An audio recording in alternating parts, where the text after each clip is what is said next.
Assalamualaikum warahmatullahi wabarakatuh. Good morning to all my fellow friends and to Miss Zeti.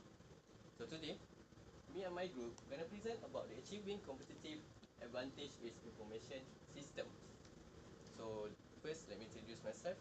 My name is Muhammad Nur Alwan Ikhman Muhammad Nurhan, and I will present about the transaction 1. So let's start with the first slide of the slides. So as we know, information system is an integrated set of components for collecting, storing, and processing data and for providing information, knowledge, and digital products.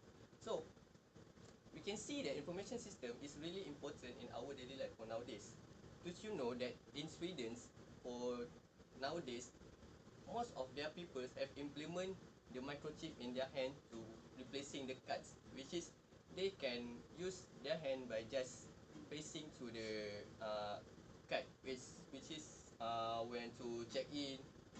So they don't use any card anymore. They just implement and their palm here in the small of size of this small. So we can see the information system is really important because it is for collecting, storing, and processing data. Therefore, each company, especially on hotel or even in other firms, need to have their own information system. So, in our objective, which is this on this chapter, did this information system, information technology, and the same of it, it is exactly helping the firm to improvise their system, which is helping on their processing, helping on their management. What I think, and after I read, I think that information system is really important, and it is really helping the firms on achieving their target and achieving their value change. So after this, I will explain what is the value change. So let's take a look at the slide. Information affecting competition in three vital ways, which is it is change industry structure, which is as we know. So today, we achieving RI 4.0, or we known as Revolution Industry 4.0. And for the newest news that we know, that American started to move on to the Revolution Industry 5.0. So you can see that things like robotics, AI system will change our daily life. And for the second, creates competitive advantage, which is if the firm have a lot of technology advantage, information advantage, they can exceed their competitor. That's like information about the gas, information about the timing, which is the peak season and the low season, the is for the guests to make a reservation. So therefore, it is create a competitive advantage which each company competing on their information system. Last but not least, spouse all whole new business. Sorry for my bad language. So if they have a new information, we can see that they will have a new company, will have a new firms or industry that in our local life, which is a hotel can create a new hotel that fully managed by a system, which is in the guest room, even the front office, the reservation system, it's fully by the artificial intelligence. Perhaps in 10 years or even 20 years later, we can see that this hotel will appear in our industry. So here is the value change analysis. Why the value change really important to a firm? Because it is making the firm know how to evaluate their primary activities, as at the below. the support activities, they will know what is and the primary activities. But what the connection between information system and the value change? You see, the information system will helping the value change of the firm, of the management, become more attractive, become more lead to the point, which is they can know what the guest wants, what the guest uh, really want to having on their bag, pardon me, in their guest room. By using information system, they know how to make the marketing and sales to become more attractive, the service to become more authentic, and lot of it get connected to the information system. Continue to the next slide. So porters, as you know, in management, they will have a name that management philosopher, which is porters. So they have, not there, he have create a 5 competitive force model, which is traditional competitors. The competitors that already have been known in the industry, then meet to the new revolution of industry. They compete each other towards to the new revolution of industry. New market entrance. So with a information system, they will helping a new market, which is to the youngest, to the new generation, the millennium generation, which is more into information system, more into technology. So therefore, it will create a new market to the industry. For the substitute products and services. So we know that uh, before this we have a taxi.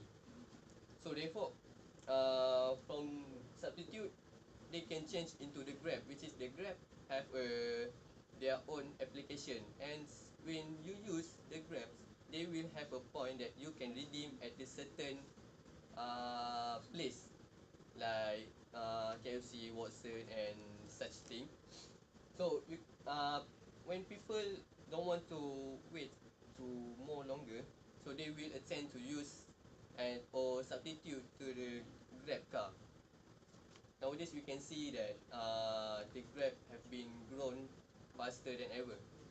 And for the information, last year I've been told by our TLSB that on the, if not, I'm not mistake, on the December or November 2018, they have 18,000 cars, Grab cars that enter to our UATM. Just imagine how many that people use that Grab. For the customer, can the customer change the value change of the firms? Yes, it can.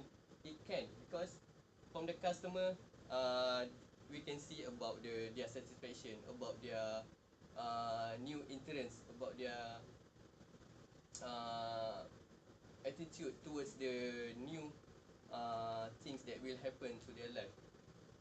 And last but not least, suppliers. A firm that have a lot of suppliers can utilize their suppliers to exceed their competitors, which is if the firm have a lot of suppliers, they can gain a new production, a new things that in their services. So we can see that from here, from what have been told by porters, that a firm need to have a lot of suppliers so they can sustain in their industry. So here's the last but not least from my presentation. After this, we'll continue with another presentator, pardon me. The importance of information technology. So information technology is really important, which is it is really a crucial thing that a firm must have in order to gain an information system, which is we can see that it is reshaping the product, which is the entire package of physical goods, the services, and the information of the product. So therefore, we can see that from the technology, it leads to the information. Just like we always use, we have a mobile phone to search the information by using a Google. Therefore, the phone is the technology and the information inside the Google. So the important of concept have been told by previous slide, or even from any researcher, or even from the philosopher itself. The importance concept role of information technology is a value change, because it is a change that connects everything in a one place, which is from the suppliers, from the services, the marketing, the outbound and inbound. So and last, uh, this concept divided a company's activity into technological and economical distinct activities, which is it is performed to do activities. Therefore, we can see that the firm that have information technology and system will improvise and will change the 160 of their production, which is it's more to the technological and even more economical, because it is will reduce some cost that related to the production.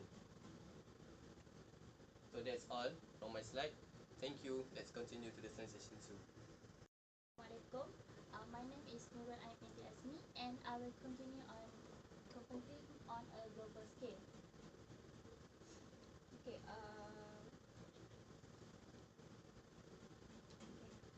Okay. A few years ago, if you want to get involved in the business, there is the most important thing you must do is to have a huge firm, factories, and other distribution center.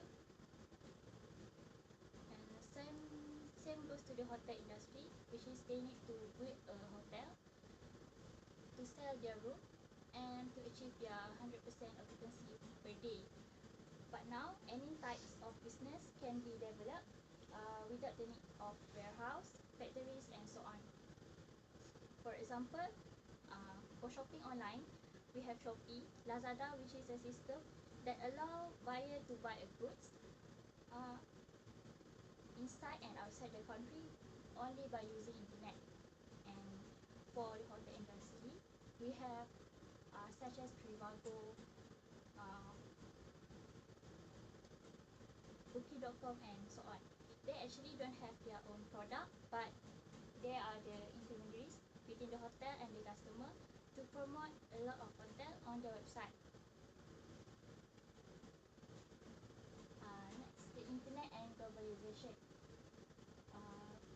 Prior to the internet, competing globally was only option for huge firms able to afford factories, warehouse, and distribution center abroad. Internet helps to reduce costs of operating globally. Next, the benefit of globalization consists of three, which is economic of scale, faster flow of information, speeding time to market. Economy of scale is refer to the more you produce is the more that you can reduce the cost. Faster flow of information refer to the information flow from one part of the world to the other immediately. Vital information can be shared between individual and corporation at a very fast rate. So the growth of globalization actually can help us to spread the news at a fast rate. So it is convenient for us to use this.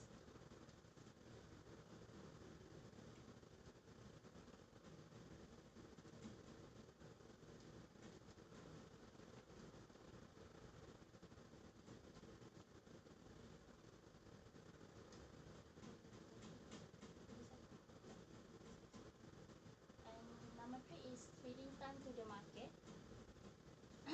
Speed to market or time to market is referred to the length of time it takes from the product being conceived until it being available for sale. So the better you have over your product development process, the better you able to predict your time to market. So for example, in Trivago, every hotel in and outside the country can be easily searched on their site. So it's good for those who want to find a hotel in a short time period because it is already compared the price list of each hotel on their website. Okay. Next is global business and system strategy. Consists of 4: domestic exporter, multinational, franchisor, and transnational. Okay, for domestic exporter, it is a heavy centralization of corporate activity in the home country of origin. Production, sales, and marketing, HR, and strategic management are set up to optimize the resources in home country. Next is multinational. They concentrate financial management and control out of a central home base while decentralizing production, sales, and marketing operation to units in other countries. Product and service on sale in different countries are adapted to suit local market conditions. Many financial service work along with host of manufacturers such as Intel fit with this pattern. Next is franchisor.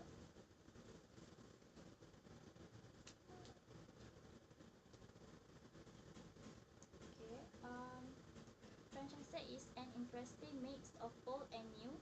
On one hand, the product is created, designed, and initially produced in the home country. Food franchises such as McDonald's and KFC fit with this pattern. And lastly is transnational. Transnational is a firm have no single national headquarters but instead have many regional headquarters and perhaps a world headquarters. Few companies has actually attained transnational status, for example, Sony company. Global system configuration consists of 4: centralized system, duplicated system, decentralized system, and network system.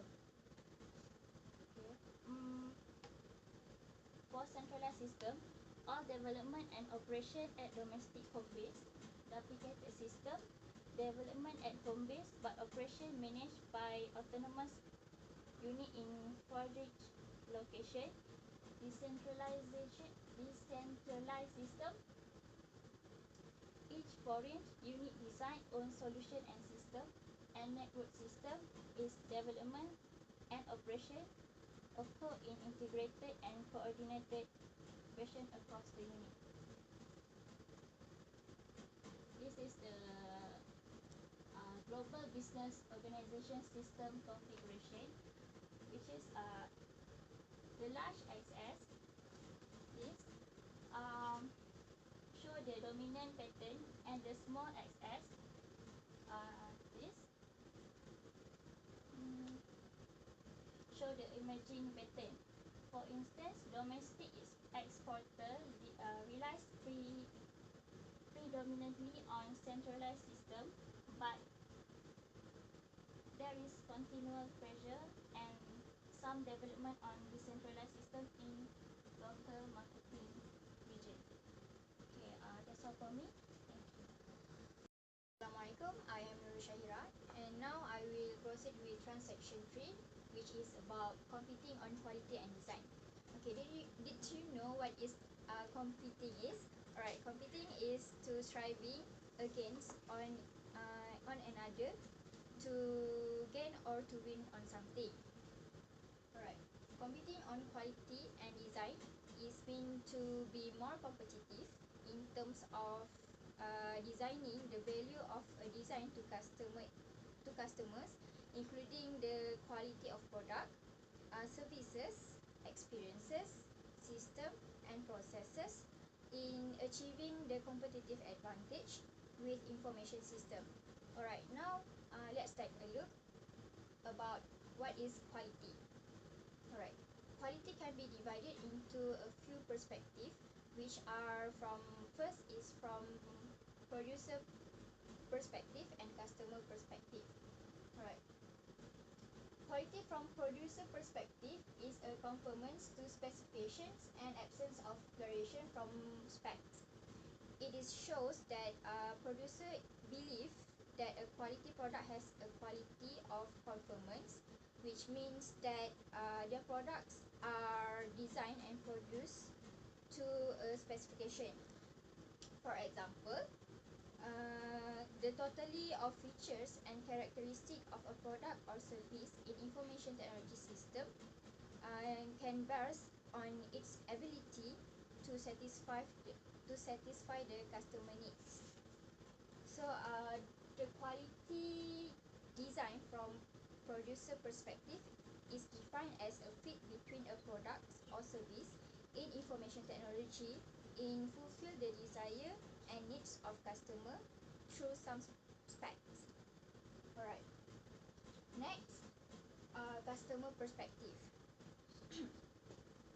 A customer view or customer perspective of quality is different from a producer perspective.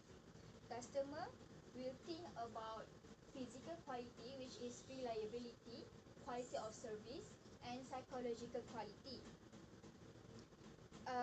which means that a product should do what it is supposed to do.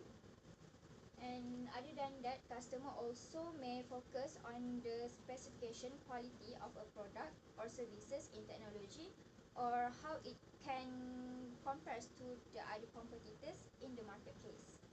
For example, in the situation for buying a laptop or handphone or other gadget, customer will compare the specification and the features of each brand, either it can achieve their needs or not. Alright. Next is total quality management. Total quality management can be described as a management approach to a long-term success through customer satisfaction.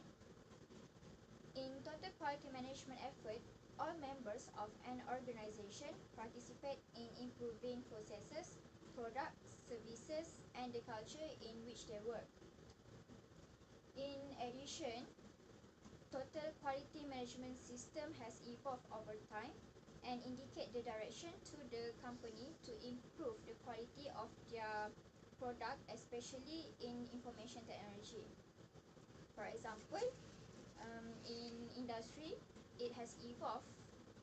Information technology has evolved from a traditional administrative back office support orientation towards a more strategic control role within the organization itself, which means it present in the modern quality management system. Alright, next is Six Sigma. Six Sigma is a set of management techniques to improve business processes by greatly reducing of probability that an error or defect will occur. Six Sigma was introduced by the Motorola company, and there are hundreds company around the world have adopted this Six Sigma as a way of doing business. So I will show you guys a video that will explain more about Six Sigma. Alright. Next, we continue with how information system improve the quality. Alright. As well as making business is more efficient, information technology system also improve the quality of management.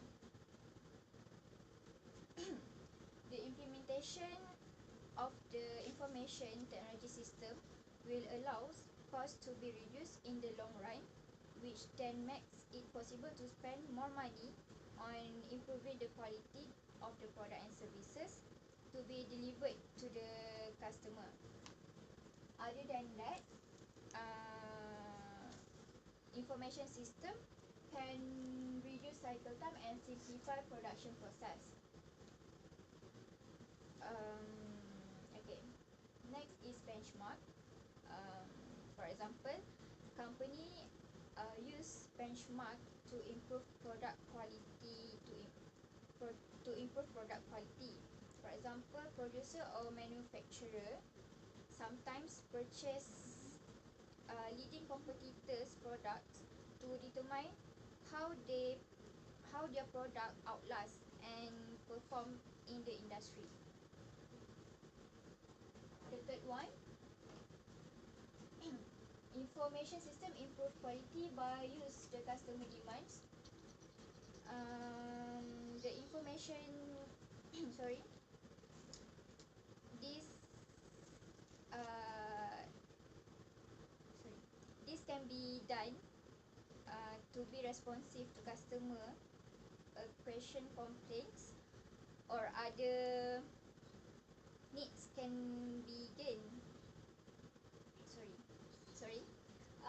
Use customer demand to improve products and services can be proved by respond to the customer complaint or other needs that can gain a clear competitive advantage. Okay, the fourth is improve quality and precision. Information system are increasingly important for measuring and improving quality, such as systems that make feasible implementation of quality measurement. For example, CAD system, which is computer-aided design. CAD system can improve the quality and precision of product design by performing much of the design and testing work on the computer. And lastly is improve production precision and tighten production tolerances. Analyzing tolerances before trying to produce a product also helps the producer or the manufacturers avoid the time-consuming iterations in design cycles. Okay, now I will show you about a video about Six Sigma. Hello and welcome. Let me first start off by congratulating you as you take your first step towards the Six Sigma journey. This video covers an introduction to Six Sigma. Who's it for? Well, you could be a student or even a working professional. As long as your work requires application of logic, you are at the right place. Let's get started. What is Six Sigma? Six Sigma is a problem-solving methodology which is centered around defect reduction and variation management. It is executed in the form of a disciplined, data-driven, and time-bound project, always sponsored by the top management in an organization. What's important to notice in this definition are the words which have been put in bold. So Six Sigma, put in simple terms, is a problem-solving methodology. And how do we solve these problems? By reducing defects and controlling the variation. For any project to be successful, not only Six Sigma, we need discipline, we need data, and we need to keep it time-bound. The sponsorship of the top management is very important. Top management not only provides the necessary funds to drive a Six Sigma initiative, they're also committed. Committed in terms of introducing this concept throughout the organization, by participating in regular reviews, and by making it an organization-wide initiative. Talking about the history of Six Sigma, it originated at Motorola in the year 1986 and gained popularity world over within a decade. General Electric Company reported tangible benefits of $2.5 billion per year due to Six Sigma initiatives, and they made it a central organization-wide strategy. Six Sigma has been in existence for a little over 3 decades now and has remained amongst one of the top most in-demand skills. Well, this is good to know stuff, but let's talk about the scope of Six Sigma. We've listed down about 25 industries and sectors here, starting from aviation onto the top left to mining on the bottom right and everything else in between, and there could be more industries. I request you to pause this video for 5 seconds and think about the sectors or industries where you think Six Sigma might not be applicable. Well, the fact is that Six Sigma is applicable across all these industries and sectors. In fact, the top players in these industries, be it any industry, and you can go back and Google yourself, you'll find out that the top players in these industries and sectors are driving Six Sigma initiatives, which means they are recruiting people with Six Sigma credentials. Their CEOs are closely watching these initiatives and they're linking it with their growth strategy. So let's understand how is it that Six Sigma can be applicable across so many industries. The answer is simple.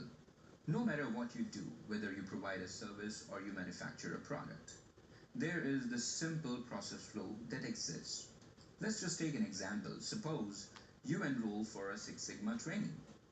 So who is the supplier here? The supplier is the institute that's providing you the training. What are the inputs they are giving you? They are providing you the training material. They are arranging the necessary infrastructure for you. They are providing you the course content, the module, and it all gets delivered in the form of a process, starting from define, to measure, to analyze, to improve, and to control, which is called DMAC. So there is a flow in which you are taught. What is the output? The output is that you clear your certification and you become a certified professional. And who is the customer? It's you.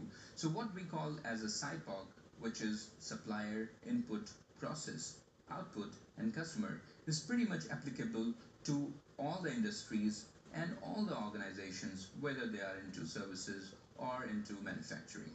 So now that we just talked about the applicability of a high-level process flow across all industries, let's see where the problem comes. Let's take the simple example. Suppose you have to order pizza and you have two options, two different restaurants. The first one says that we'll deliver our pizza within 30 minutes or else it is going to be free. What essentially he's promising is that your order would be delivered in less than or equal to 30 minutes each time. So order 1 is going to take less than 30 minutes, order 2 is going to take less than 30 minutes, and order 3 is also going to take 30 minutes. So no matter how many times you order, every time we'll remain consistent and deliver our pizza in less than or equal to 30 minutes, or else we'll not charge you.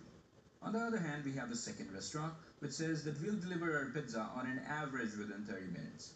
First of all, if you notice, an average is not a single event. An average is taken over a number of events, which means he gets the liberty to deliver the first pizza to you in 10 minutes, second pizza in 20 minutes, and he can take up to 60 minutes to deliver the third pizza to you. Well, on an average, if you calculate it, it is 10 plus 20 plus 60 by 3, which is again 30 minutes. So he's also keeping his commitment. But what happens to you as a customer? Now imagine yourself being a customer. After a long day at work, you come back home and you order a pizza. Well, as long as you're getting in 10 and 20 minutes, you'll be fine. But the day you're feeling hungry and it takes up to 60 minutes to get the pizza, whereas you're still expecting it to be around 30 minutes, you'll have a trouble. Need not to mention, you'll always prefer option 1. So with the help of this example, we're trying to make you understand that when it comes to customers, it is the consistency that matters. And does the consistency relate with variation? Yes. Higher the variation, lower the consistency. Lower the variation, higher the consistency, and customers do not appreciate variation. Now let's just understand why we use Sigma in Six Sigma. We kind of already touched upon that. Sigma, denoted by the symbol, is the standard deviation of a population. It characterizes the dispersion of a set of data values with respect to the mean. Smaller the standard deviation, closer the data points are to the mean, and vice versa. As you can see in this example, if you increase the standard deviation, the variation increases. If you decrease the standard deviation, the variation decreases. And we know that the customers do not appreciate variations. Very important here is to understand the relevance of 6 in Six Sigma. Why not 7 or why not 5? Well, the answer to this lies in a simple empirical rule which is applicable for normal distribution, and we'll cover normal distribution in one of our following videos, but for now understand that this is the most common type of data distribution that you're going to deal with. The empirical rule, or the 68 95 99.7 rule, is a short code used to remember the percentage of values that lie within a band around the mean in a normal distribution with a width of 2, 4, and 6 standard deviations respectively. So, what it means is within one standard deviation, you will have about 68.26% of data points. Within two standard deviations, you will have about 99.46% of data points, and within three standard deviations, we will have about 99.73% of data points. When we talk about a 3 sigma process, we talk about a 99.7, whereas when we talk about a 6 sigma process, we talk about a 99.999998%, which means almost all the data lies within the 6 standard deviation, 6 above the mean, 6 below the mean, which is where a 6 sigma process attains the capability to deliver only 3.4 defects per million opportunities, which is roughly as good as a defect-free process. Now, once you have achieved a defect-free process, you can further increase the sigma level, and in certain industries and sectors, you operate at higher sigma levels. But for us, for most of us, it will work very well even if we achieve 6 sigma level. It will be a dream situation to be in, which is where you do not go for a 5 sigma, you do not go for a 7 sigma. Well, let's now understand what it means to the organization. As the defects go down, the unwanted costs go down. The quality of our products goes up as we become more consistent, and the consistency is appreciated by the customers, and we get satisfied customers. And basically, we get more business compared to our competition. So this is a win-win situation for the companies, which is where you see so many companies, almost 75% of the Fortune 500 companies are investing into Six Sigma initiatives. Hope this video has been able to provide you a crisp introduction to Six Sigma. If you like this, please don't forget to subscribe. That encourages us to continue making more videos like this. Thank you. Alright, so that's all from me, and I will proceed with another presenter. Thank you. Assalamualaikum warahmatullahi wabarakatuh. My name is Asila Fatih Binti Azmi, and I will proceed as the next presenter. So, for the next topic, which is competing on business processes. Next, okay, for the business processes management, which is BPM, aim to continuously improve processes, uses variety of tools and methodologies to understand existing processes, design and optimize new processes, which is BPM is a process which is a centralized approach for improving business performance that combines information technology with governance methodologies. Which is technology alone is often not enough to make companies more efficiency, competitive, or quality oriented.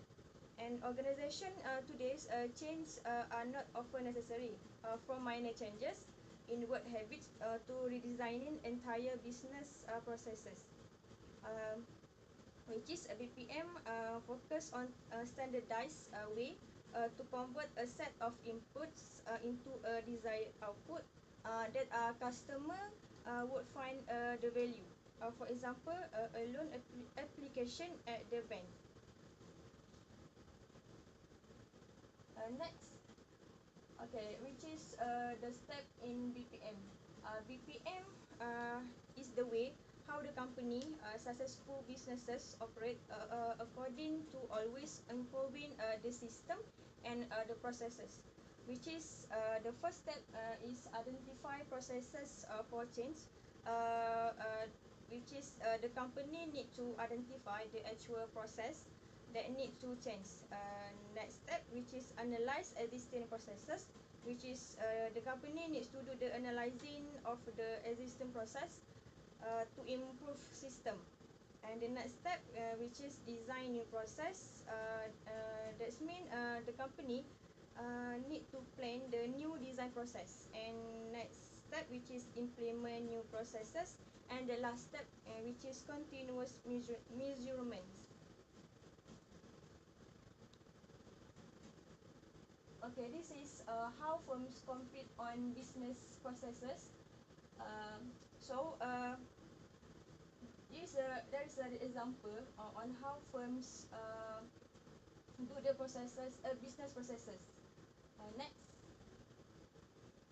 So why it is so important for business to have a BPM system in place, which is facilitates the improvement and management, which is a BPM drive for optimized business result, leading to lower cost and also higher revenue. Then next important, which is enables businesses to align its processes, which is BPM also need to know of the needs of their customers. The third, which is aid decision making on matters. For example, measurements and monitoring of the resources of the organizations. Last, contributes the maintenance of sound financing management systems. Okay, the organization also can get the benefit from the implementation of business processes management, which is from the revenue growth. That customer can increase revenue potentially, which is increase the net profit earned by the company. And then also can reduce costs, which is lower costs and expenditures can increase the profits. Next. Okay, we move to the business process re-engineering. A radical form of fast change, not continuous improvement, but elimination of old processes, replacement with the new processes in a brief time period, can produce dramatic gains in productivity, but increase organizational resistance to change, which is BPR, which there is business process re-engineering is involve the examination and redesign of business processes and workflows in your organization. So before this, we see the BPM, business process management, is the way we perform our works. But BPR, business process engineering, is the process of changing the way we do our work, so we do it better to accomplish the goals for our businesses. So BPR can make the organization flexible, responsible, efficient, and effective. Okay, so BPR also a radical form of fast change, which is re-engineering, fundamental, rethinking, and also radical redesign. So we can say that BPR focus on process rather than task, job, or people. So for example, before engineering, people go to the van, which is travel to the van and then take a queue number and waits, then fill in form manually. After that, back to seat and waits, and then bank worker processes the transaction, and customer being informed about the result. Then customer need to wait a few days to get result of money. But now after engineering, customer just can open the communication device with internet connection, and then open browser and log in into account, and then customer also just need to perform any transaction, and after that they can instantly transfer money. Next. Okay, we move to the step in effective re-engineering. So we can see that BPR give the benefit to the company to improve their system and improve their businesses. So we need to understand what business processes need improvement, and understanding how the improvements will help the firms execute its strategy, and understanding and measuring the performance of existing processes as baselines, and lastly managing changing. So that's all from our group, from group 1. Okay, thank you.